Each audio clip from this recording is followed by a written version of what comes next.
Inyong saliksikin sa aklat ng Panginoon at inyong basahin kahit isa sa mga ito ay hindi magkukulang. Walang mangailangan ng kanyang kasama sapagkat inutos ang aking bibig at pinisan sila ng kanyang espiritu.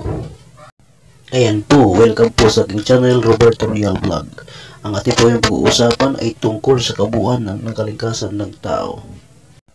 Ang tao po ay mayroong espiritu, kaluluwa at katawan gaya ng sinasabi sa 1 Thessalonians chapter 5 verse 23.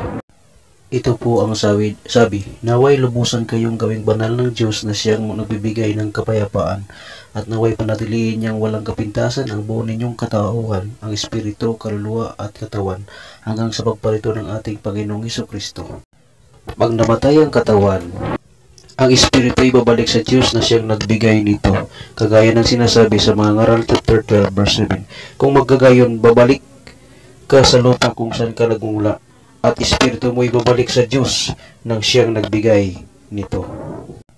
Ang kaluluwa rin naman ay hindi namamatay, kagaya ng sinasabi sa Matthew chapter 10 verse 28. At huwag kayong mga takot sa mga nagsisipatay ng katawan, dapat hindi nakakapatay sa kaluluwa, hindi kundi bagkos ang katakutan ninyo yaong nakakapuksa sa kaluluwa katawan sa impyerno.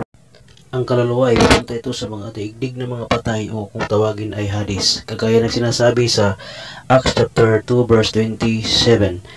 Sabi niya dito, magsimula tayo sa 26, dahil dito natuwa ang puso ko at ang mga salita ko ay napuno ng galak at ang katawan ko ay mananatiling may pag-asa. 27, sapagkat ang kaluluwa ko ay di mo pabayaan sa daigdig ng mga patay at hindi mo mahayaang makaranas ng pagkabulok ang iyong banal na lingkod.